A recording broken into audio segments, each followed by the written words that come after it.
So glad you're here. I'm Beth Cisneros. I am an alum of the class of '89 and an alum, thank you.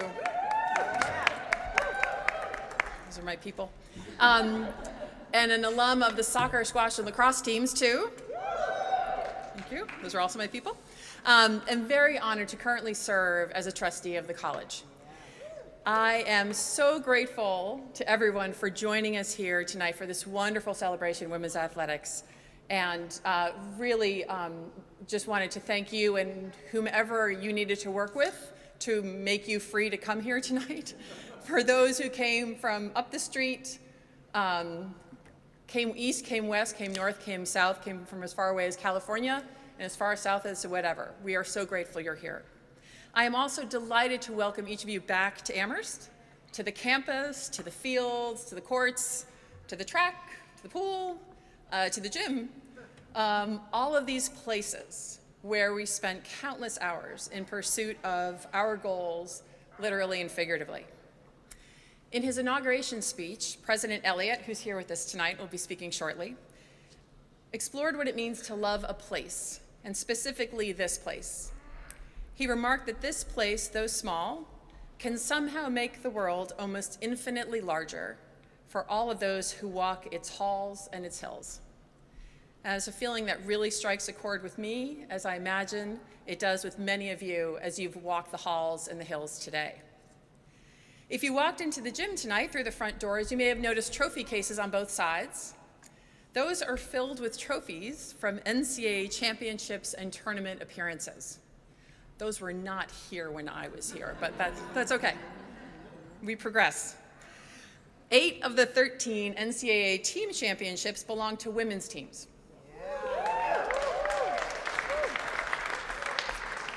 And I'm going to name them. That's the tennis team, the lacrosse team, the cross-country team. Ice hockey has won twice, and basketball has won 3 times.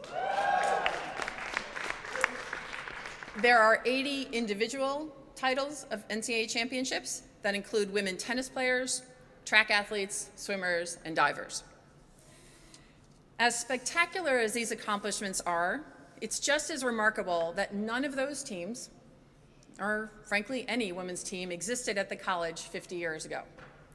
Field hockey was established as the first varsity team in 1976, 2 years after the trustees voted in favor of coeducation, and the same year that the first women admitted as freshmen arrived as members of the class of 1980. Each women's team had to be created, built, and nurtured, and that hard work was done by the women who came here as the firsts. The first Amherst students who were women, the first Amherst coaches of women's teams, and the first member of every team. There aren't trophies that commemorate those accomplishments and contributions, but each team today stands on the shoulders of those women who were here in the late 70s and the early 80s, forging these paths for us.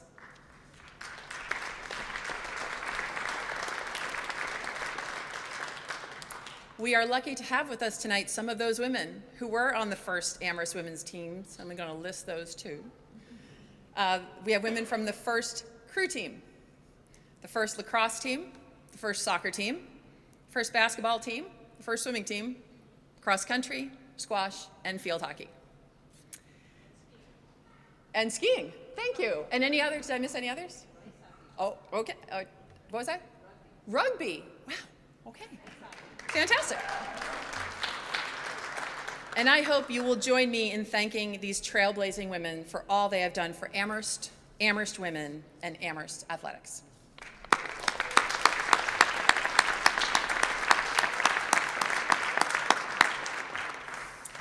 And now it is my pleasure to hand the mic over to President Elliott. I imagine that many of you share my enthusiasm that we have an alumnus as our president, and especially one who, as those of you who have had a chance to interact with him know, so deeply embodies the values that make Amherst, Amherst. It is my pleasure to introduce my friend and our president, Michael Elliott.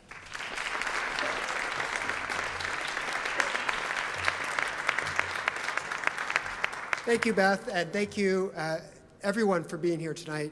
I am a member of the class of 1992, which I don't think has received proper appreciation this evening. I'm gonna go off script a little bit. I want to thank you all for joining us for Breaking Barriers, Breaking Records, a celebration of women's athletics at Amherst College, and of course also an extension of the celebration of Michelle Morgan and her remarkable contributions to the college and to women's athletics here at Amherst. Beth quoted a line from my inauguration address a moment ago about how I like to talk about the halls and hills that we walk at Amherst. And I think it's so wonderful that one of those hills and the way we walk up it will forever be associated with Michelle Morgan and therefore with the generations of female athletes that she coached at Amherst College. Something that we will think about, as we were talking about a moment ago, every time the graduates or just soon to be graduates of Amherst College march up to the quad for graduation. You would think that the inauguration would have been the highlight for me of this last year, the first year of my presidency. But I want to tell you the truth, which is that it's probably only second or third. It does rank above my first faculty meeting, but it definitely ranks below what I think was truly the highlight of this last year, the most incredible celebration of community that I think I've actually experienced on this campus, which was the women's ice hockey Frozen Four. And their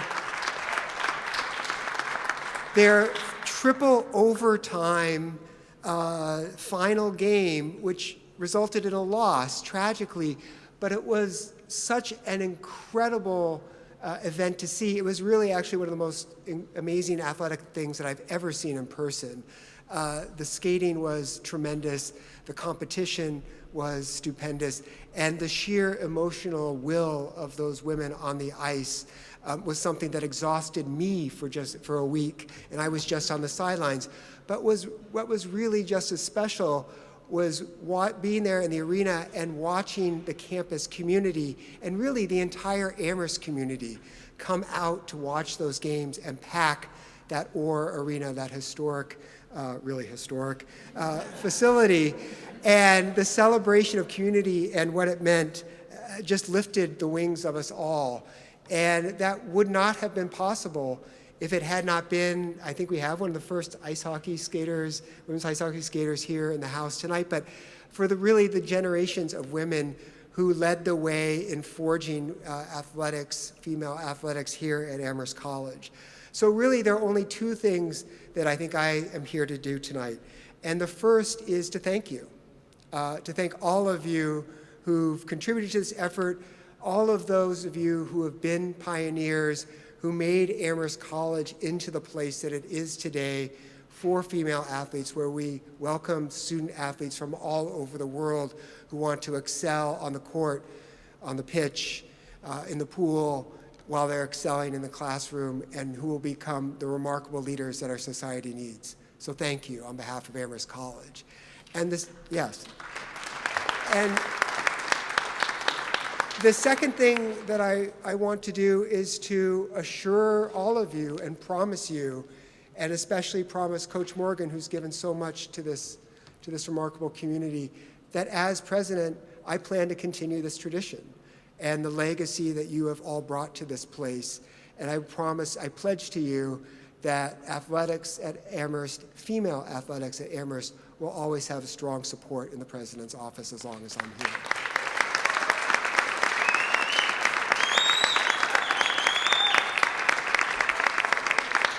And I think that's all I really have to say. There are better people to listen to tonight, and one of them is Don Falsuk, Director of Athletics. So thank you.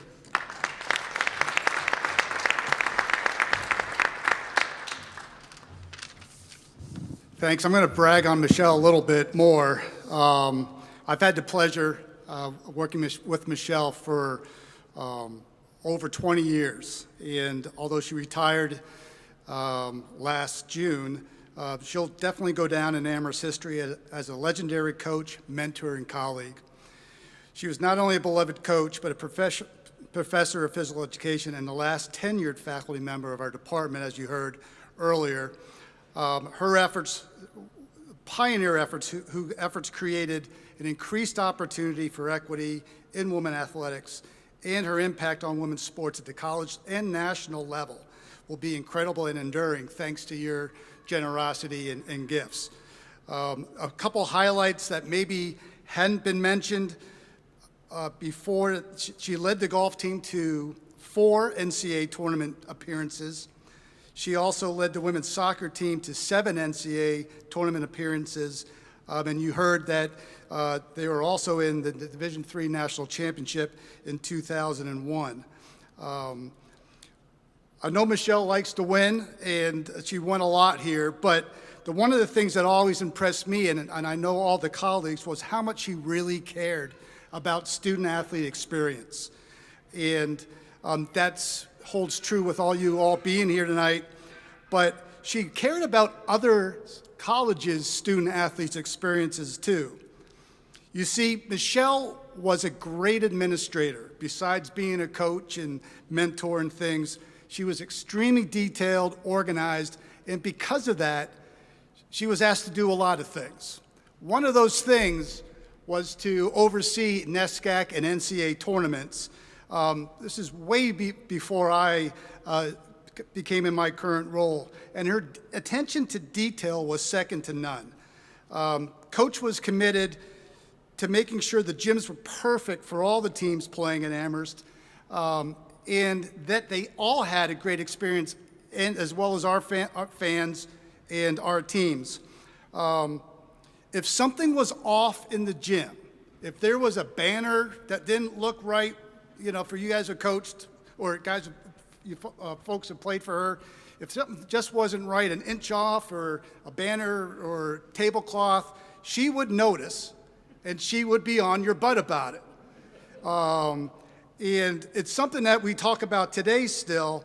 When we continue to host, there's always someone within our staff that says, I don't know if Michelle would do it that way. We should probably think about doing it like Michelle did it. She wouldn't have been happy about that.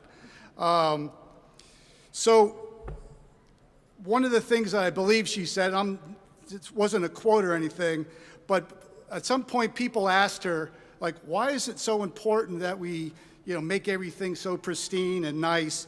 And the thing that she mentioned was that we at Amherst College may have hosted before, but this might be an opposing team's first NCAA appearance. This might be their first visit to Amherst, and she wanted to make sure that the visitors and all the athletes had an equal experience to ours. We all learned a lot from her. I've definitely learned a lot from her. And so congratulations, Michelle, and the thanks of all of you for your generosity and for coming out here to this celebration.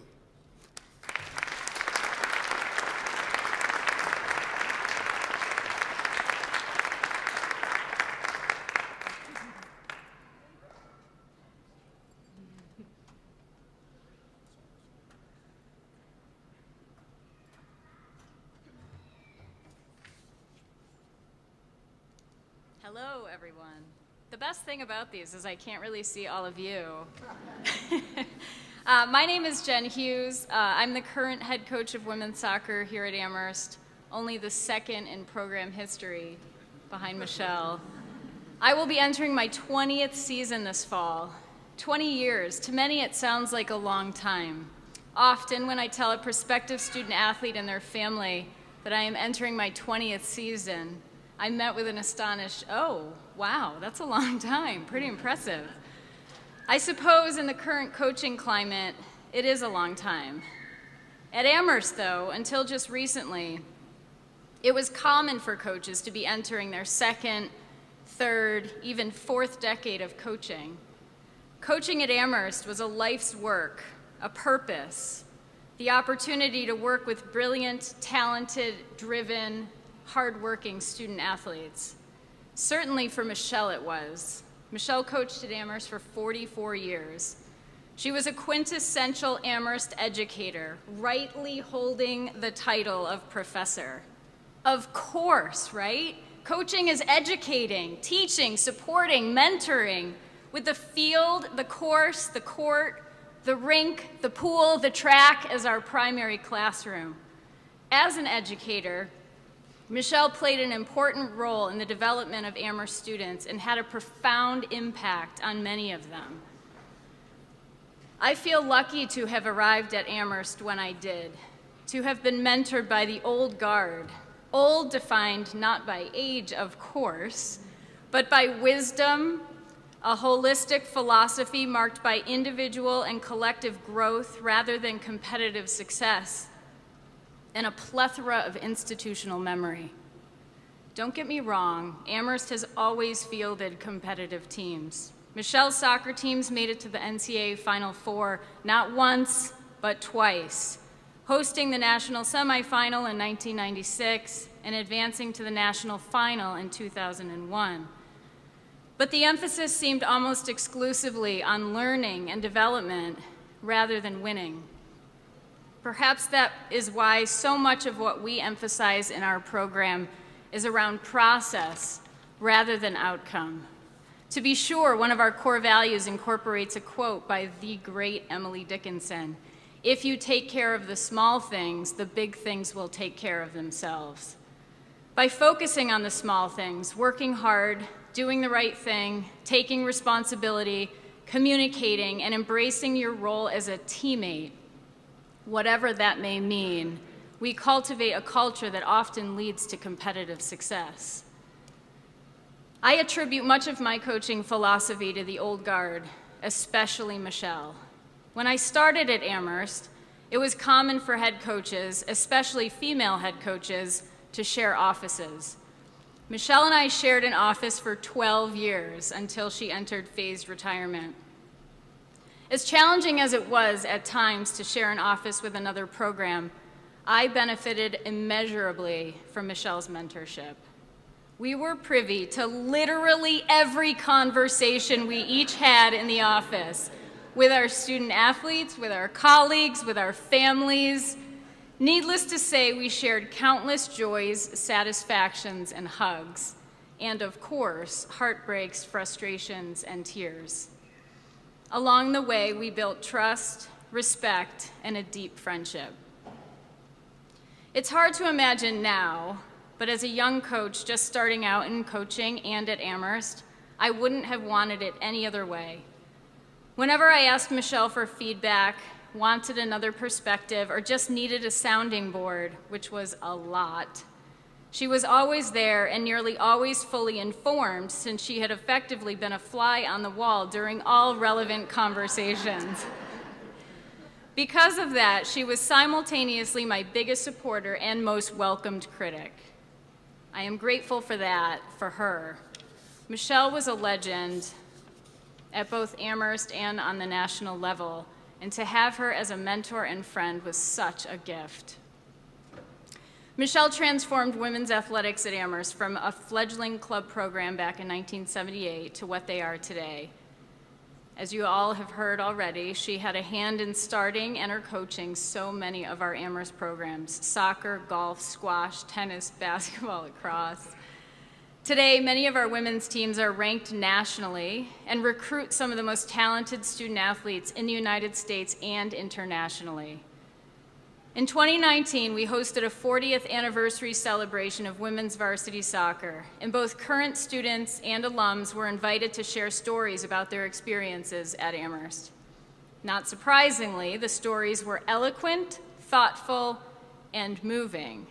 They were told by Amherst women, after all, and provided amazing perspective on where we were in the beginning, where we were along the way, and where we were after 40 years. It became clear in that moment that we all, the current coaches and student athletes at Amherst, and Beth, I'm stealing your line here, are standing on the shoulders of giants. All of the amazing women who came before us, most notably Michelle. We wouldn't be where we are today without your passion, courage, and strength. I can only hope that you all are proud of the work we do every day to carry on your extraordinary legacy. It is my sincere honor and pleasure to welcome Michelle to the podium. Of course, I forgot the one thing I was supposed to bring, so hold on.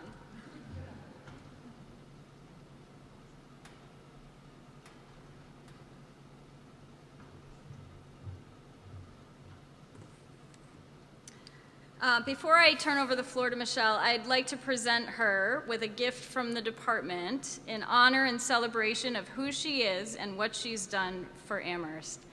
Michelle, every day we are reminded of and inspired by your passion and commitment for all things Amherst, the institution, the people, and the work. To commemorate your historic career, we wanted to give you something both meaningful and practical. We are excited, I hope I get this right for all you golf folk out there. We are excited to present you with a custom Scotty Cameron Phantom X11 putter designed to reflect both your style and the strength of your connection to Amherst. Unfortunately, it hasn't arrived yet. But we do have a picture of it.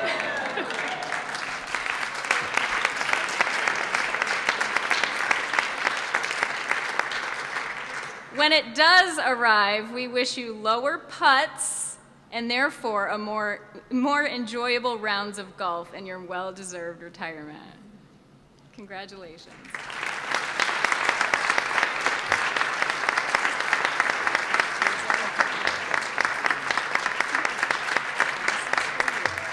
have so much stuff. Do you want to just tuck it underneath? And this is yours. This one's a little higher.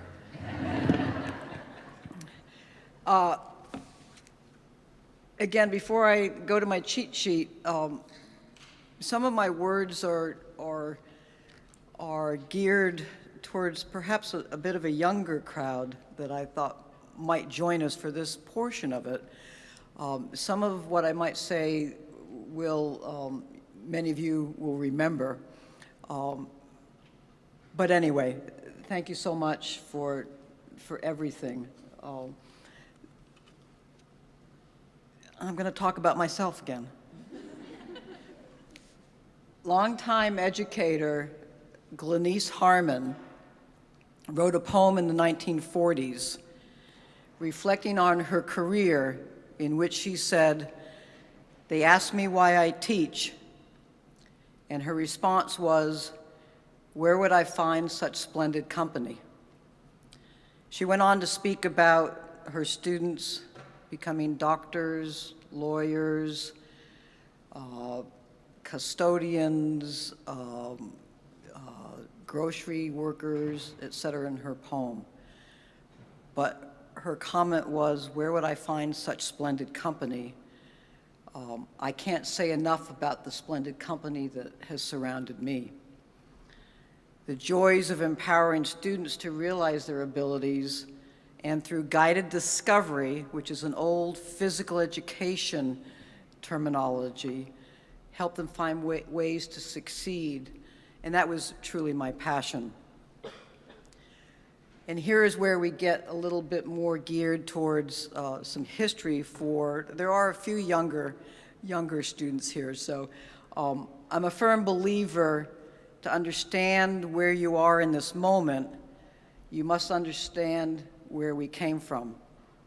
So I'm going to share a few personal anecdotes that can more clearly illustrate how far the women's program has come to today.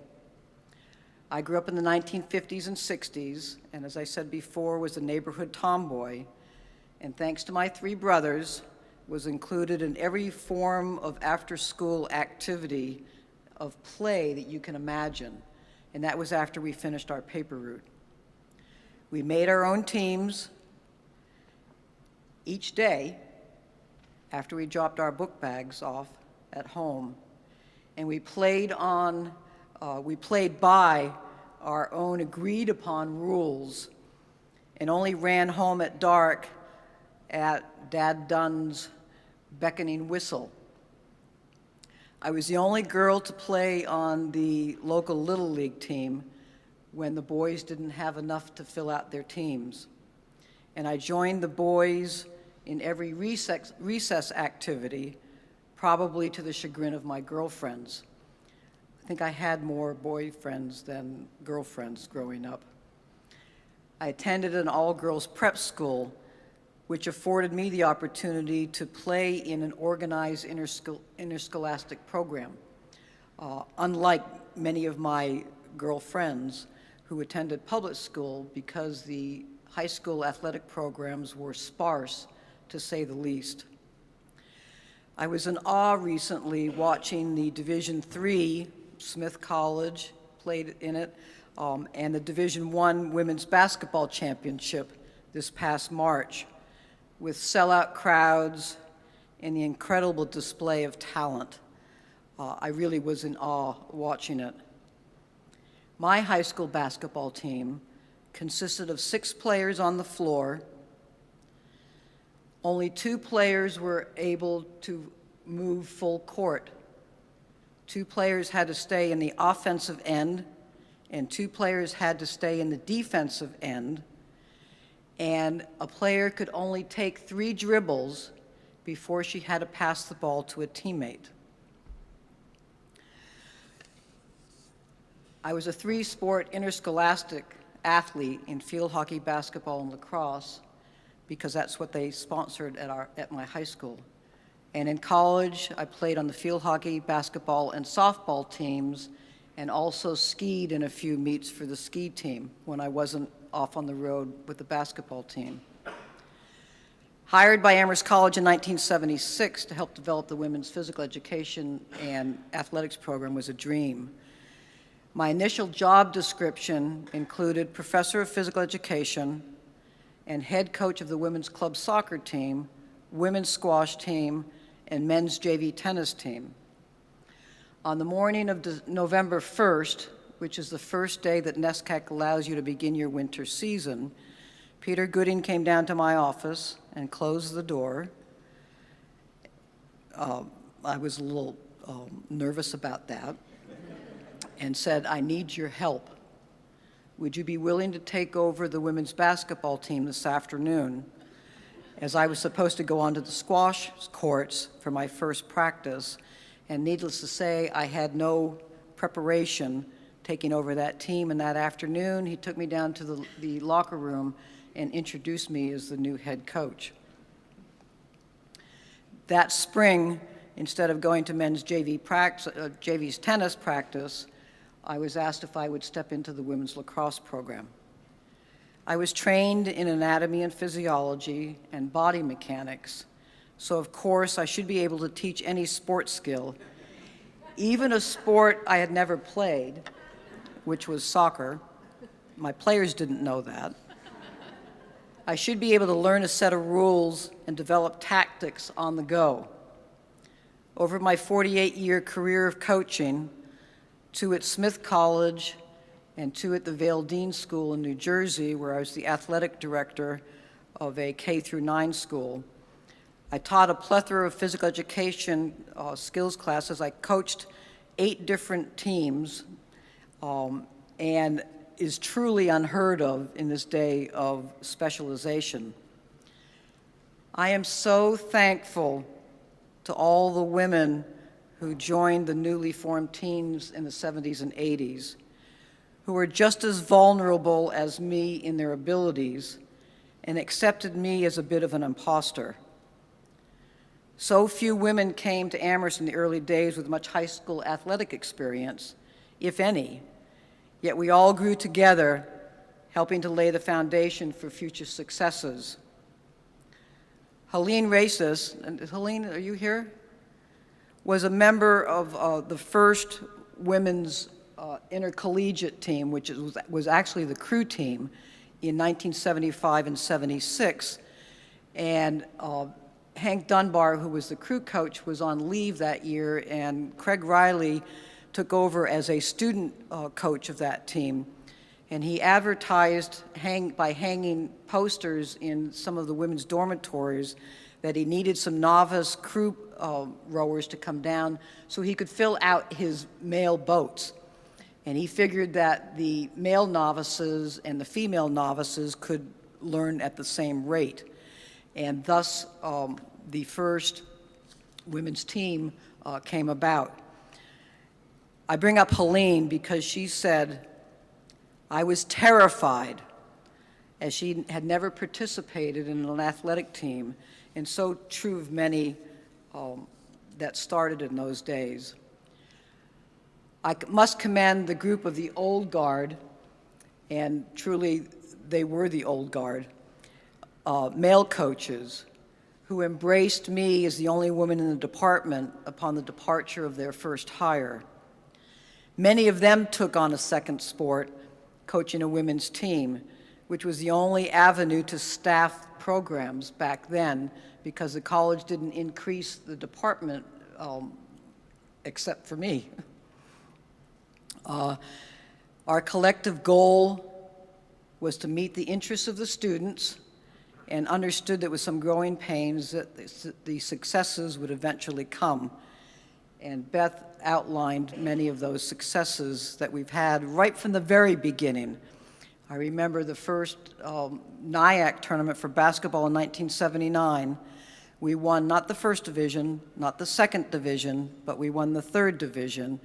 And the trophy that we had been given, which I think is in my attic still, is the cheapest plastic piece of junk you'd ever seen and pales in comparison to those beautiful trophies out in the front hall. Now, 47 years later, and 50 years after the passing of Title IX, we pause to recognize from whence we came and to celebrate all Amherst women who have contributed in their own unique way to the successes of the women's program. I'm truly blessed and proud to have been part of this historical evolution, and I'm really honored that my legacy will continue on through the Michelle Morgan Women's Athletics Endowment Fund. It's my hope that the coaches of women's team will play an integral part in determining how those funds might be distributed so that our athletes and our coaches can continue to experience success. Thank you all from the bottom of my heart for making this all possible.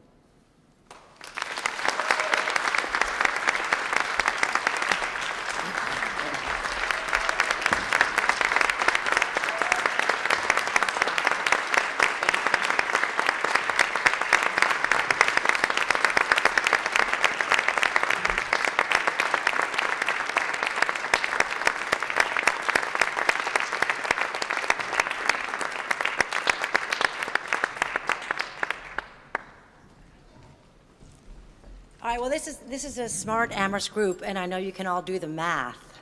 And it's just me left. And then we can go on to our socializing, which I know is one of the most important things about being together on an evening like this and at a celebration like this.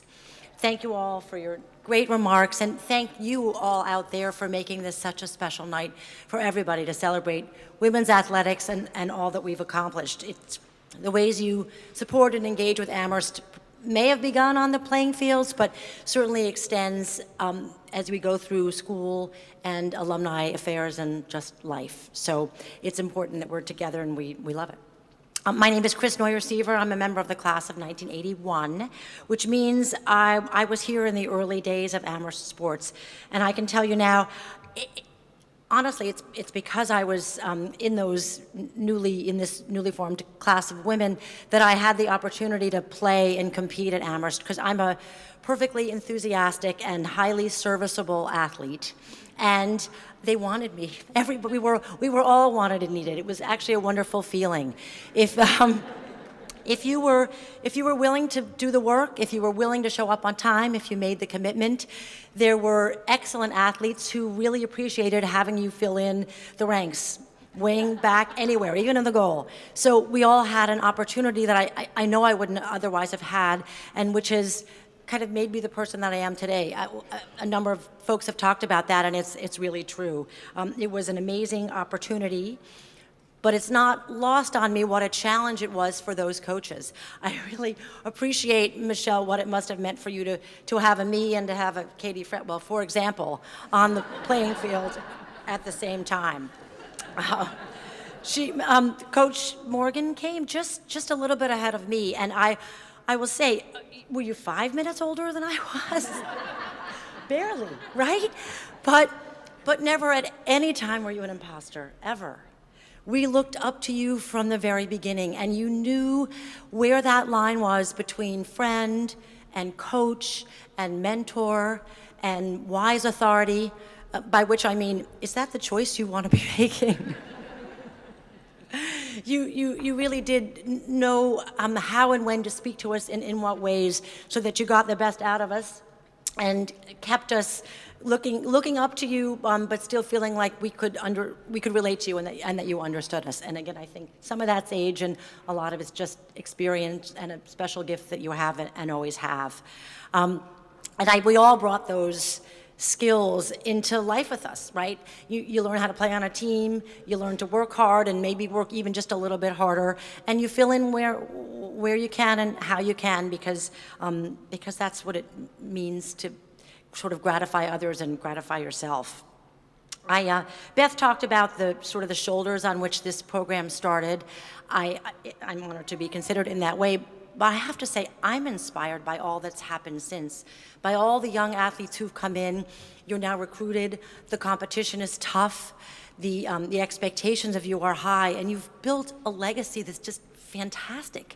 I'm so proud of what's happened, and I feel like I'm resting on your shoulders when people talk about Amherst athletes. Like, oh yeah, that's me.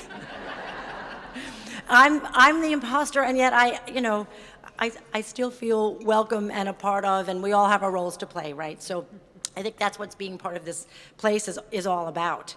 The most recent example of all the ways you give to Amherst and continue to do is this Michelle Morgan Women's Athletics Endowment Fund.